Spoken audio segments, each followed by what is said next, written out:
झारखंड के बच्चों के लिए बहुत बड़ी खुशखबरी है। आज झारखंड सरकार के द्वारा एक गजट पेश किया गया है, ठीक है, जिसमें कहा गया है कि झारखंड के जितने भी स्नातक स्तरीय एग्ज़ाम ली जाएगी उसमें पीटी और मेंस के बारे में बात करेगा।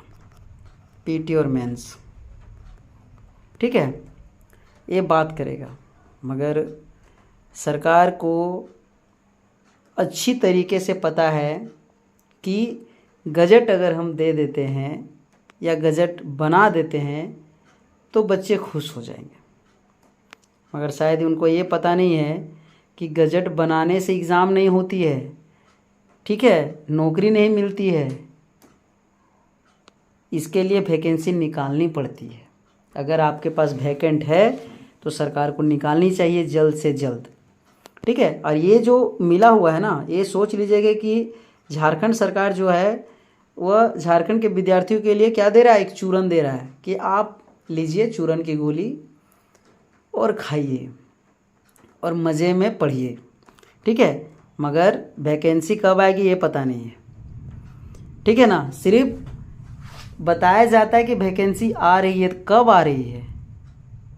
और ये जो गजट पेश किया गया है सिर्फ स्नातक स्तरीय के लिए पेश किया गया है कि अगर 50,000 से कम आवेदन अगर आते हैं तो हम सीधा मेंस करवा लेंगे, और 50,000 से ज़्यादा अगर आवेदन आते हैं तो हम पीटी और मेंस यानी 2 भाग में एग्ज़ाम लेंगे।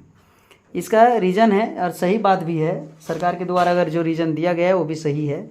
क्योंकि अगर ज़्यादा है तो होता क्या है कि एग्ज़ाम लेने में काफ़ी ज़्यादा समस्याएं होती है, ठीक है। मगर ठीक है, आप ये सब सारा गजट पेश किए, अच्छी बात है। इसमें आपको करना ये भी चाहिए कि एज के बारे में भी बता देना चाहिए स्टूडेंट्स को, ताकि जिनकी एज बची हुई है तो आगे की तैयारी करेगा, और जिसका एज बचा ही नहीं है तैयारी नहीं करेगा। तो ये एज के बारे में बात ही नहीं हो रहा है। पता चलेगा कि लड़का पढ़ रहा है, पूरा दंदना के पढ़ रहा है, दिन रात पढ़ रहा है, और हुआ क्या, एज में कोई रिलैक्सेशन नहीं मिला। जब रिलैक्सेशन मिलेगा नहीं तो उसका तो ऐसे भी मनोबल कम पड़ जाएगा, डाउन हो जाएगा।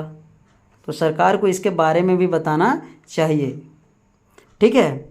और अगर नहीं बताई है तो आप तो जान ही रहे हैं कि झारखंड का क्या हाल है। लगे रहिए, देखिए क्या होता है, ठीक है।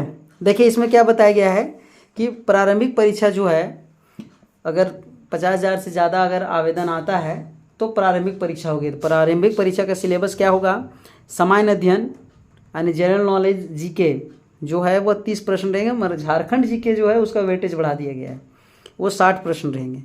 सामान्य गणित यानी मैथ्स का 10 प्रश्न, ठीक है, विज्ञान का 10 प्रश्न, और जो रीजनिंग है उसका 10 प्रश्न रहेगा, ठीक है। और मेंस में क्या बोला कि जो सिलेबस 15 में बना हुआ था, ठीक है, गजट में आया हुआ था, मेंस का भी सिलेबस वही रहेगा। यानी 3 पेपर होगी, पहला हिंदी और इंग्लिश, दूसरा पेपर क्षेत्रीय लैंग्वेज, क्षेत्रीय भाषा, ठीक है, तीसरा जो है सामान्य अध्ययन का।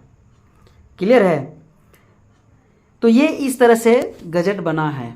ये गजट में कोई संशोधन कोई ख़ास नहीं है। सरकार अपना बेनिफिट देख ली है कि करना क्या है, ठीक है, कहाँ पे क्या करना चाहिए। अगर सरकार को अगर इतना था, अगर झारखंड के बच्चों के भविष्य के बारे में इतना चिंता था तो उसको एक संशोधन और करना चाहिए था, उसमें इसी में बढ़ाना चाहिए था कि जो झारखंड के बच्चे हैं उनको कम पैसा लगेगा फॉर्म भरने का, और जो बाहर के बच्चे जो भरेंगे उनको जितना चाहे आप ले लीजिए। 1,000 रुपये ले सकते हैं, क्यों नहीं ले सकते हैं, बाहर के बच्चे को ले सकते हैं, आराम से ले सकते हैं आप, ठीक है। या तो फिर आप सबको कर दीजिए कि जो जनरल और ओबीसी है वो 1,000 रुपये देगा, और बाकी बात जो ST SC है या आदिम जनजाति है उसको फ्री में भरवाइए फॉर्म, कोई समस्या नहीं है। और बोलते हैं कि एग्ज़ाम लेने में काफ़ी ज़्यादा कठिनाइयाँ तो होगी, खर्च तो होगी, इतने सारे फॉर्म गिरते हैं, उसको तो लेने में तो दिक्कत आएगी ही। सरकार के पास बजट की कमी हो जाती है। आप स्टूडेंट्स से पैसा लीजिए ना, उसके पैसा को करवाइए। आप कर दिए 100 रुपये सब भरिए, जिसको भरना है वो भर रहा है, जिसको नहीं आ रहा है वो भी भर रहा है, जिसको आ रहा है वो भी भर रहा है, तो समस्या तो आएगी ही। ठीक है, चलिए ठीक है, जैसी सरकार की इच्छा भाई, अब हम लोग क्या कर सकते हैं।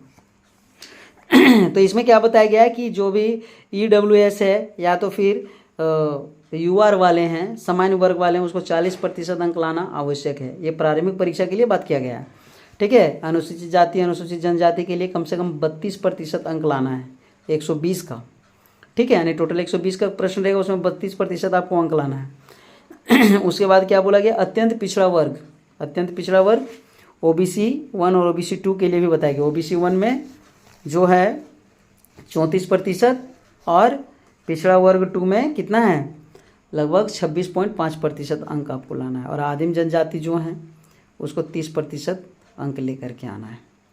और मुख्य परीक्षा में कोई बदलाव नहीं है, जो है वही रहेगा। तो सरकार को समझना चाहिए ये बात, मगर सरकार नहीं समझ पा रही है। खैर कोई बात नहीं, देखा जाएगा। ठीक है, आप लोग तैयारी में लगिए। जो भी ग्रेजुएशन लेवल की तैयारी कर रहे थे, जैसे आप ये क्या बोलते हैं, झारखंड दरोगा जल्द ही आने वाली है, आप लग जाइए तैयारी में और लगे रहिए, देखिए आगे क्या होता है। मिलते हैं फिर अगले वीडियो में।